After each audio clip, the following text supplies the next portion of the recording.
Welcome back to Fine Art Diary. This is going to be a detailed tutorial on painting wet rocks on moving water.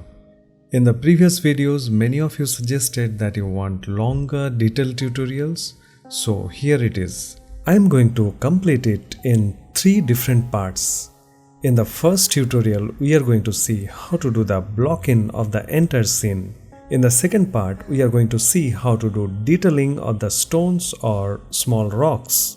In the third part, we are going to paint the flowing water. So let's start the painting.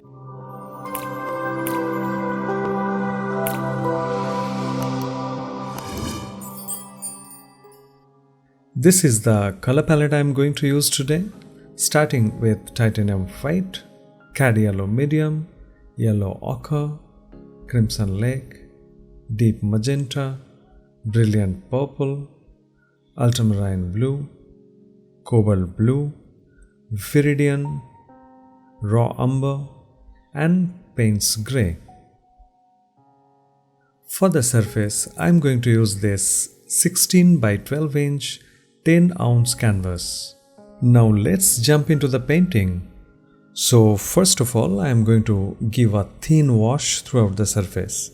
So for that, my base mixture will be raw umber, yellow ochre, and a touch of crimson lake. In this mixture, I am adding a little bit of Viridian to desaturate it.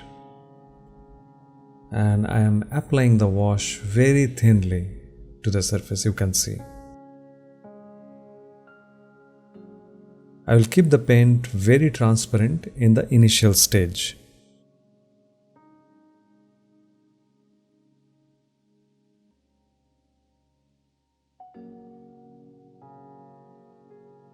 Now to add variation to it, I am adding Viridian and Cobalt Blue to the same mixture.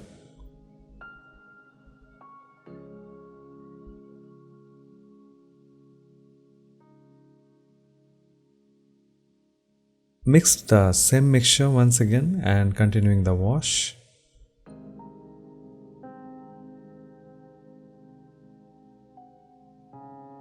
In this stage, we don't have to be precise about anything, so I am just enjoying painting the surface.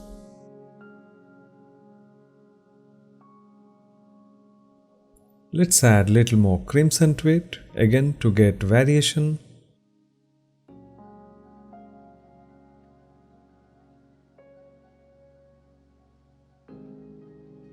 This time making the blues dominant in the mixture. Again, intention is the same, to create variation on the surface. Simply I am mixing water to dilute the paint. So I am using the acrylic paint like watercolor pigments. Alright, I have covered the entire surface, and once again I am telling it need not to be very precise, and I will let it dry for some time and I'll come back. So after drying, the surface is looking like this, and you can see because of gravity the pigments came downward, which is absolutely fine, and I am liking that effect. Now let's go to the next stage. So first of all, I'll be doing the block-in of the rocks, and then later on I'll be painting the water surface. I'll start with the contact shadows of the rocks, and for that I am mixing raw umber, ultramarine blue, and deep magenta, and mixing a very dark value. And let's do the block-in.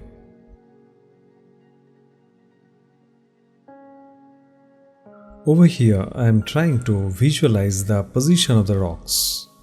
Once again, it has to be very spontaneous and not thinking too much.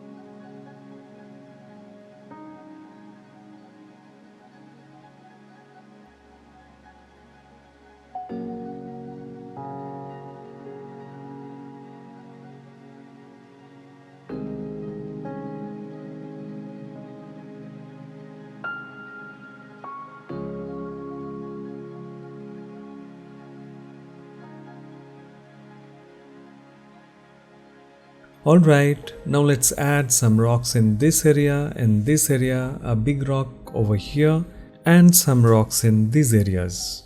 Now I am going to do the blocking of the rock and going to add the local color of it.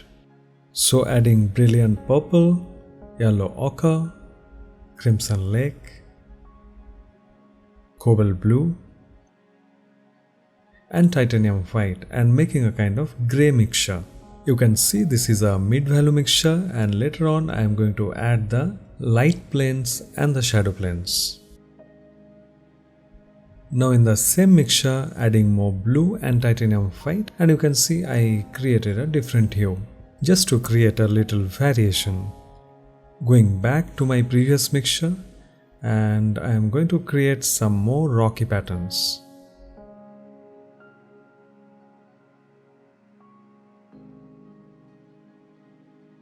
Now once again changing the hue and trying to make it a little warm this time.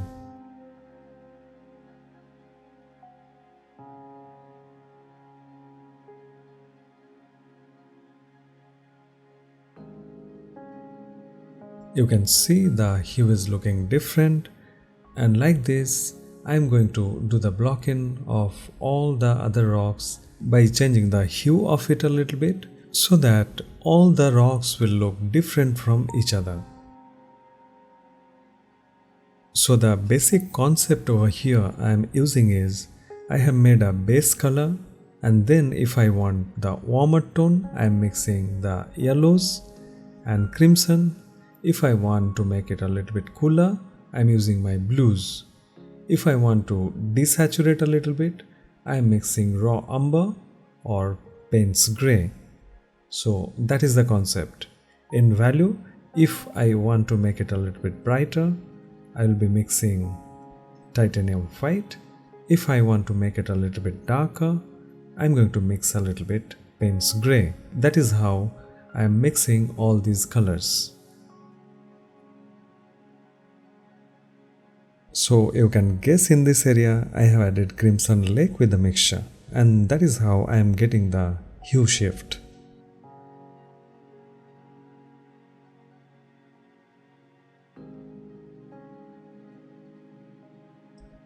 Adding more crimson and yellow to make it warmer and darker. And I am going to paint the shadow side of it. Similarly, in this case you can guess I have added little blue to it. So this is how we can experiment with our colors, and with practice it will become very easy to us.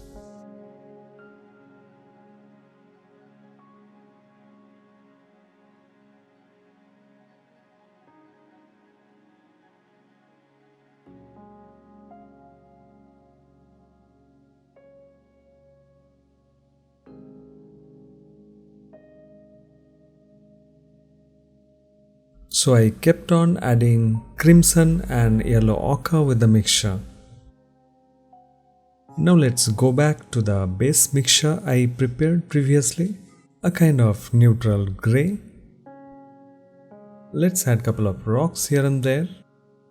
You can understand I am trying to balance the saturated and the desaturated planes.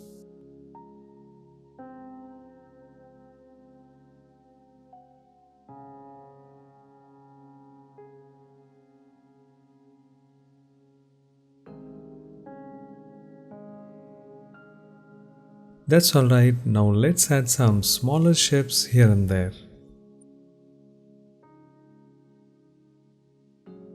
Now I am going to add some shadow planes, and for that I am mixing deep magenta, crimson lake, raw umber, a touch of yellow ochre, and let's paint. You may think why this mixture is so warm. The reason is, in this particular scene there is no direct sunlight, so the key light is the bounce light of the sky, which is very cool, so all the shadow shapes will appear very warm, and that is the reason I am making the shadow planes very warm. Now I am going to paint the water surface, and for that I am taking raw umber and Viridian. Now let's paint the negative areas I left for the water surface.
So basically I have painted the underneath surface of the water.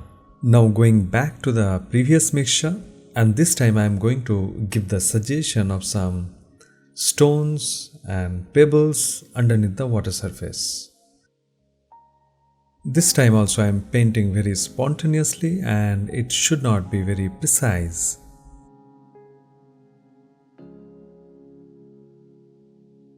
Making it a little bit brighter to create some variations.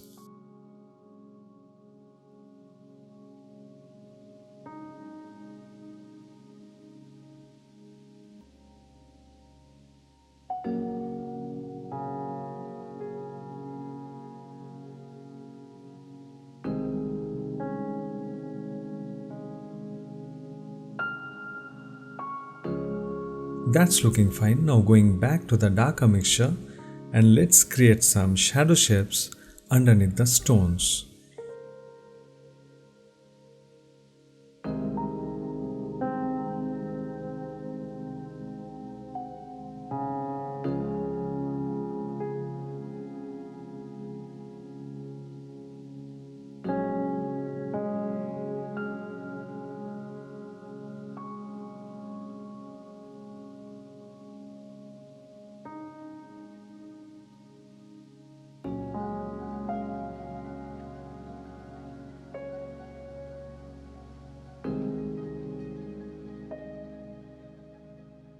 That's looking fine, but I want to make it more harmonious, and that is the reason I'm making it more warm and towards the green, and let's add some more brush strokes.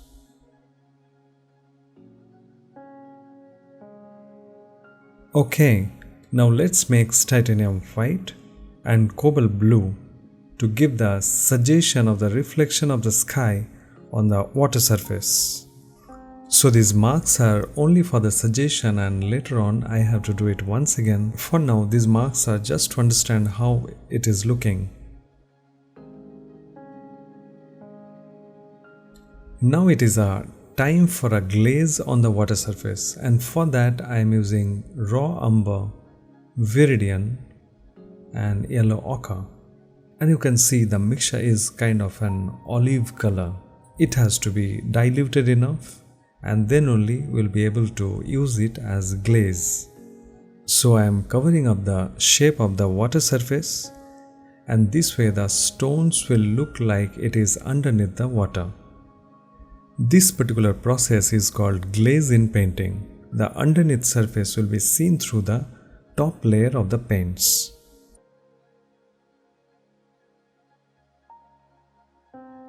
That's looking fine to me. Now once again let's come back to the rocks, and this time I am taking raw umber, crimson lake and yellow ochre and mixing the dark mixture we prepared for the shadow, and let's add some more shadow planes. So in our block-in, first of all we have decided the position of the rocks, and this time I am dividing the light planes and the shadow planes.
So I am doing the same thing again and again. For each and every rock, I am trying to visualize the side planes and accordingly I am painting. Till now, I just defined the top planes and the side planes. And this is how it is looking right now.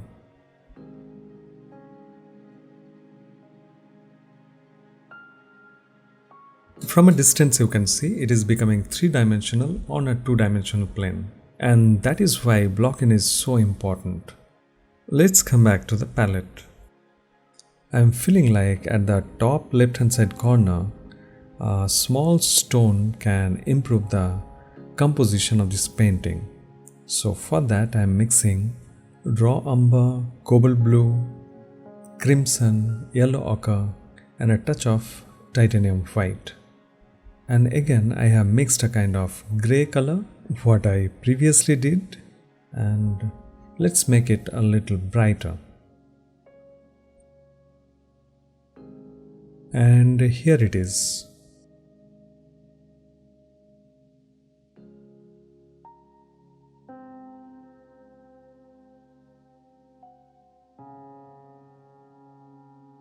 I think you can sense how these brush strokes change the composition of this painting. So for this area also I have to create the shadow, and I am mixing the same raw umber, yellow ochre, crimson lake, and let's give the suggestion of the shadow planes.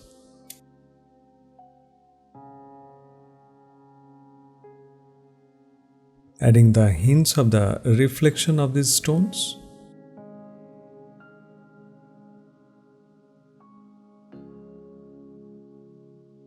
Over here also I am trying to create a variation, so I am taking cobalt blue, titanium white, and I am painting some of the areas of the top planes.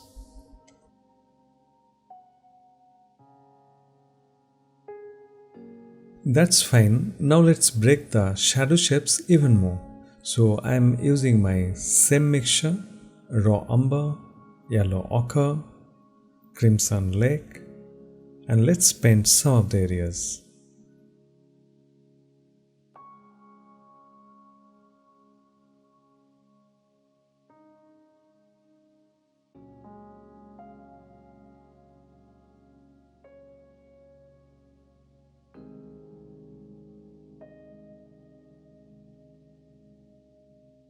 Let's refine this bigger rock by painting the surrounding of it. Going back to the shadow color, and let's add some more shadow shapes.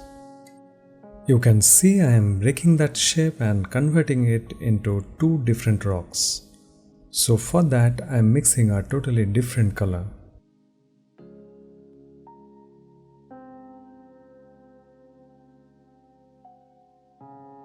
We have to feel the volume of each object. Now we'll exaggerate the shadow even more.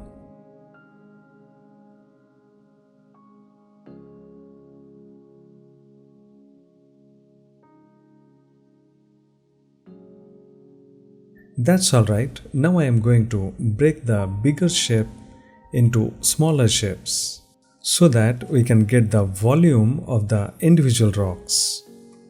We will start from here, then we'll come this side and then gradually come downward. Let's start the process. In this stage, we are going to focus on the lighter and intermediate planes and the original hue of the rocks.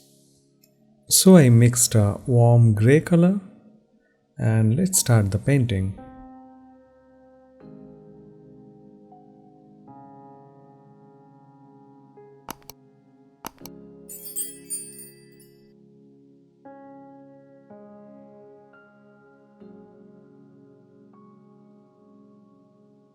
That's fine. Now let's focus on this stone. Let's make it a little bit cooler, and I'm adding cobalt blue and crimson lake, and let's paint.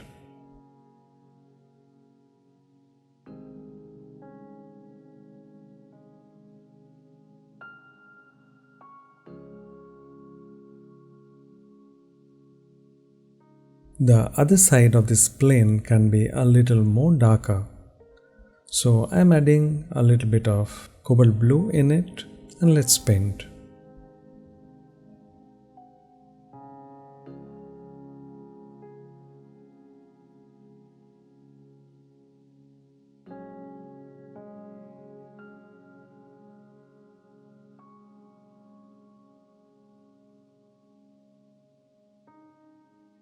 That's fine. Now obviously the front plane will be a little more darker than these two planes. So I am adding crimson because it is going towards the shadow.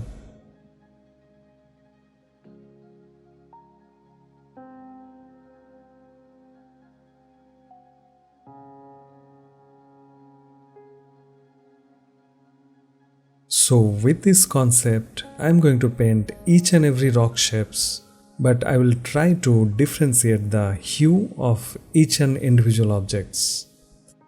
So this time I am making it a little bit warm.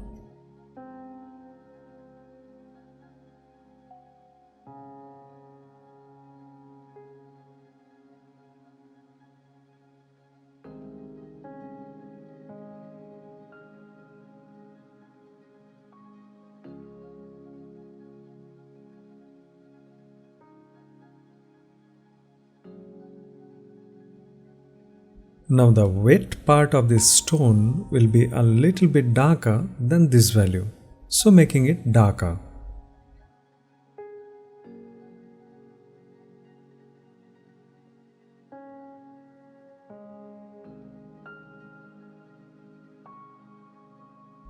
Making it even more darker and will create some variation and shadow shapes.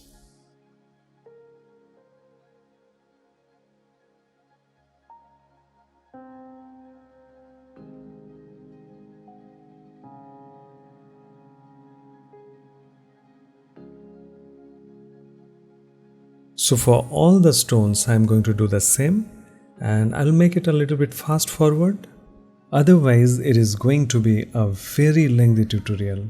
If you are painting along with me, make sure you are playing the video in 50% speed.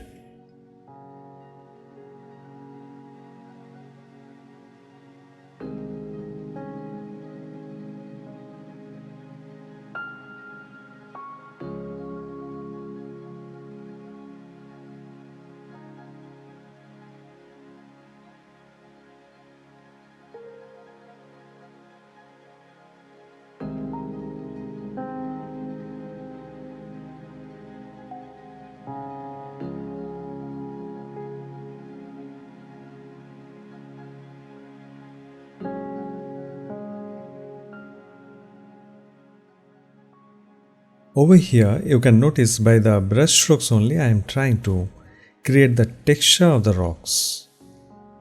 Ideally we give flat brush strokes, but over here intentionally I am making my brush strokes a little bit crooked to get that texture. Some planes are getting direct sky bounce, and that is the reason it is appearing too cool.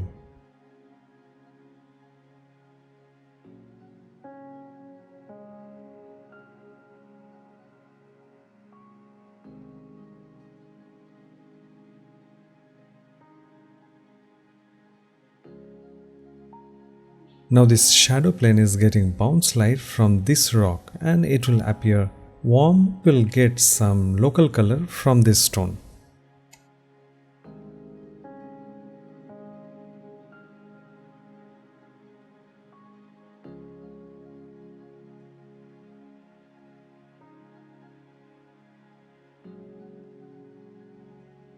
You can notice one thing, all the shades I am creating are grey. Warm grey, cool grey, a grey towards blue, a grey towards red, but these are all shades of grey.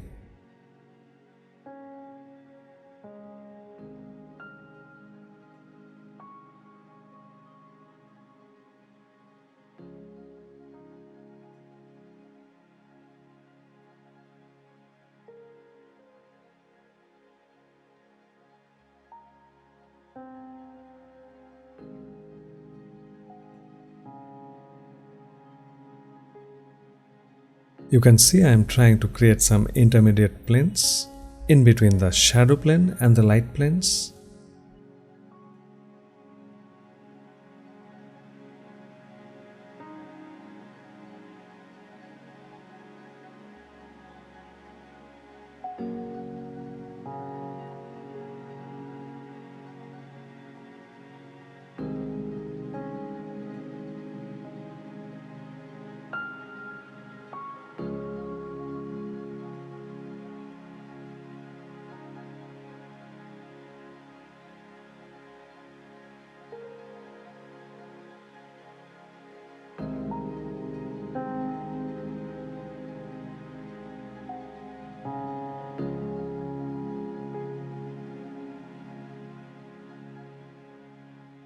You can see still I am trying to create the texture of the rocks. So through the random brush strokes only this can be done. Actually, what's happening in this area? The stones are having its own texture and certain planes are getting direct bounce light or direct reflection from the sky. And I am trying to create those smaller planes over here.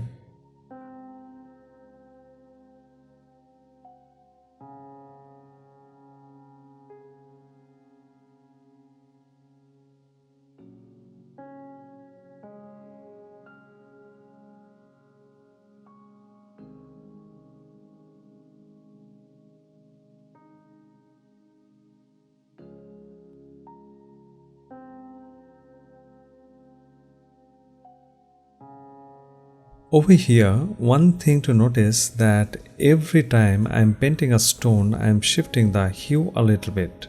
So in this we can create harmony in the painting.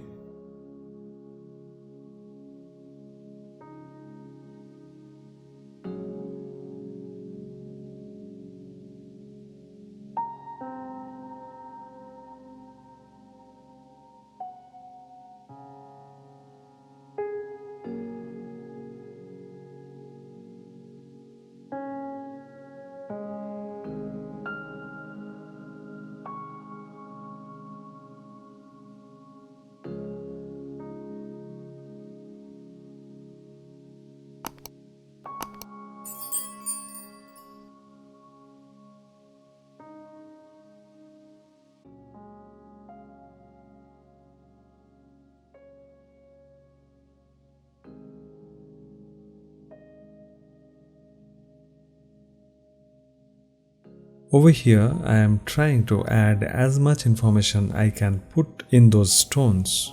Because when you will see a broken rock or stone in real life, you will discover millions of colors are there in it. But while painting, we have to overlook most of the detailing. But some of the exaggerated part we are going to paint.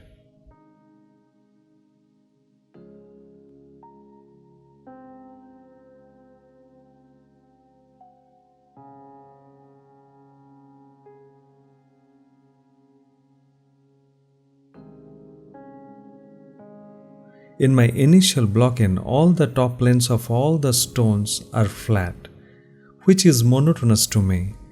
And that is why I am taking time and randomizing the inclination of the top plane of each and every stones.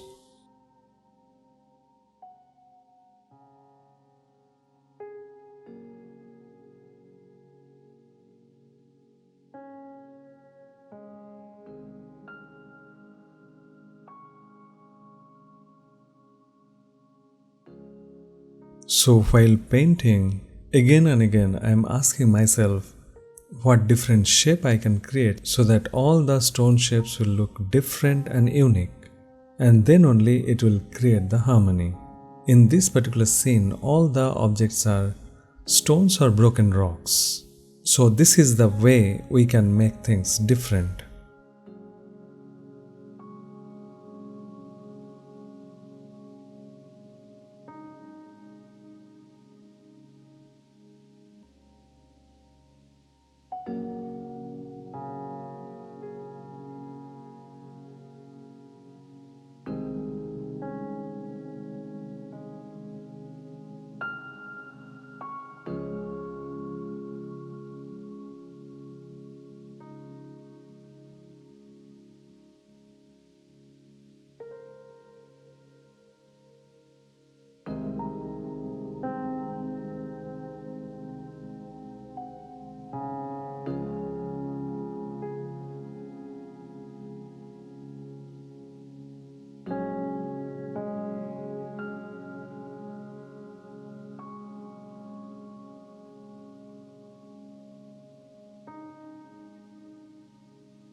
You can remember in our preliminary block-in, I already created all the stones in different colors.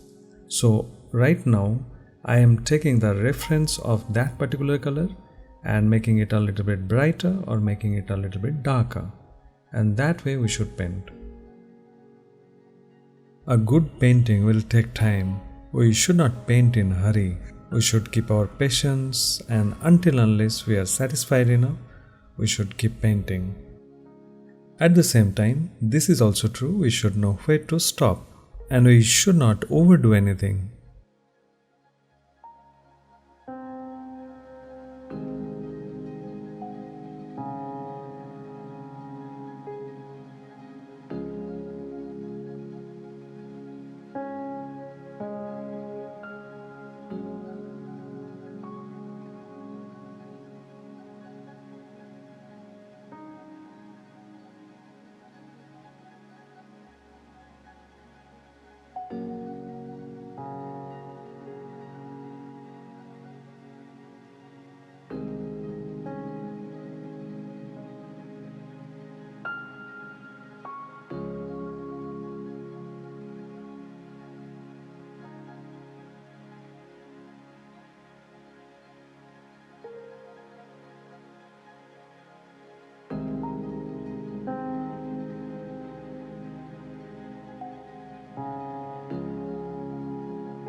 Alright, now I am going to re-establish the darks.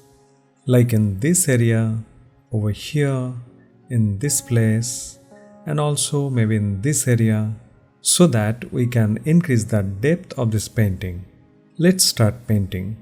So I am taking deep magenta, paints grey, ultramarine blue, and crimson lake and making a very dark mixture. Now my job is to find out the places of the darkest dark, and most of the time it will be the bottom plane of the stone which is above the water surface, and definitely it will not receive enough light and will appear very dark.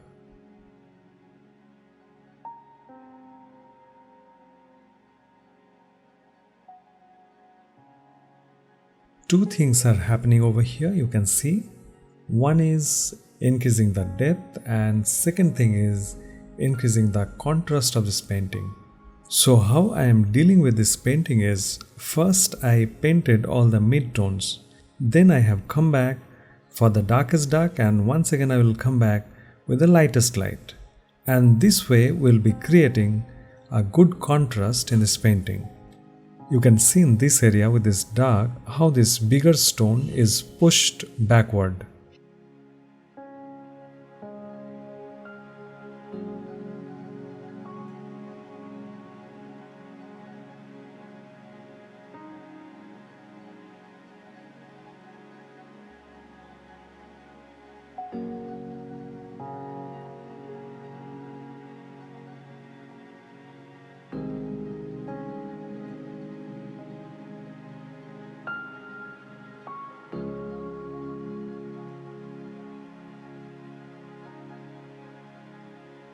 So for all the stones I will move on like this. For now my job is to find out the darkest part of the stone.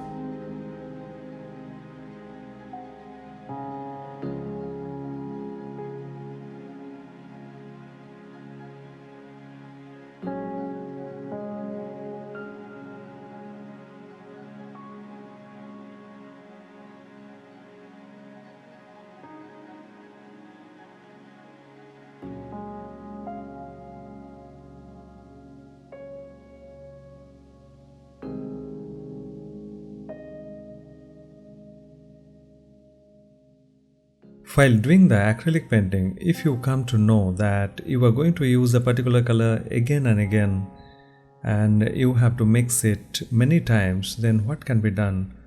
At the beginning only or any time in the painting process, you can mix that color in a big amount and keep it on the palette. And the secret is, while mixing that color, you can add a little bit retarder in it. Then what will happen? It will not dry too fast. In this case, I am not using the retarder, but many times I use it in my painting process.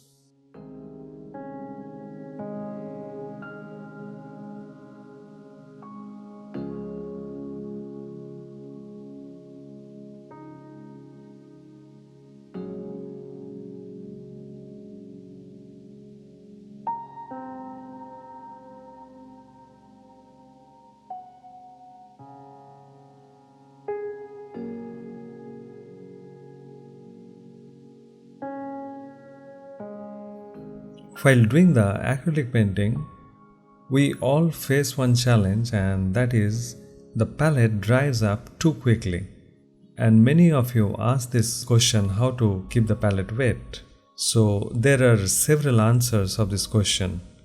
First of all, you can use a covered palette. I personally have experienced it and it is very good for storing paints for maybe 2-3 days. Now you can have a condition where the moisture of the air will be very less and the color palette will dry up very quickly. So what to do in that case? You can keep a spray bottle just beside the color palette and keep adding moisture time to time, and it really works. In this particular case I am doing the same. Or at the very beginning, while arranging the color palette, just after taking the paint out of the paint tube, you add retarder to it and then only store it on the palette. So these are some ways you can keep your palette wet.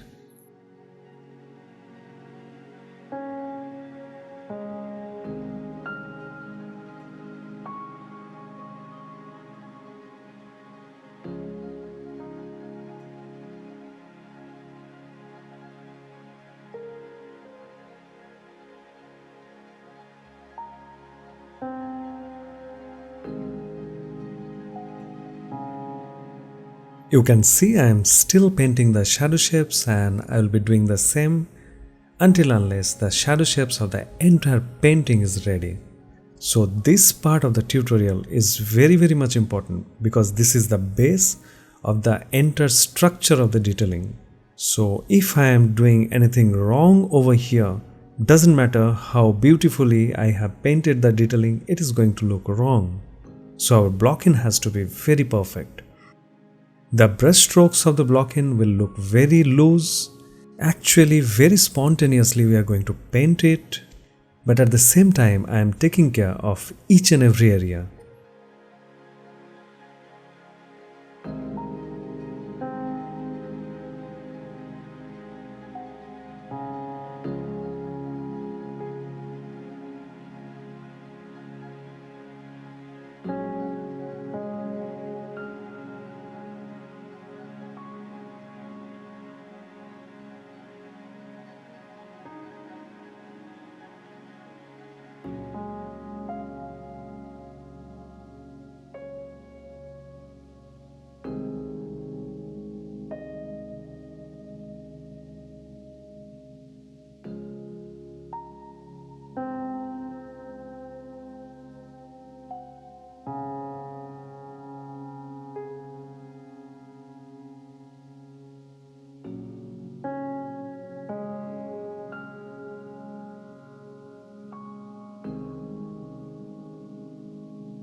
So now you can see roughly I have placed all my stone shapes and all the objects are getting volume. So this was the intention of the block-in stage. So over here we are going to stop in this tutorial and we are getting something like this. If you have any question, please write down in the comment box. I'll try to make a separate video for the questions. In our next tutorial, we are going to add detailing to the stones And then next we are going to paint the flowing water. The links will be given in the description, you can check. And don't forget to subscribe the channel because many more tutorials are coming in future. Thank you very much for watching.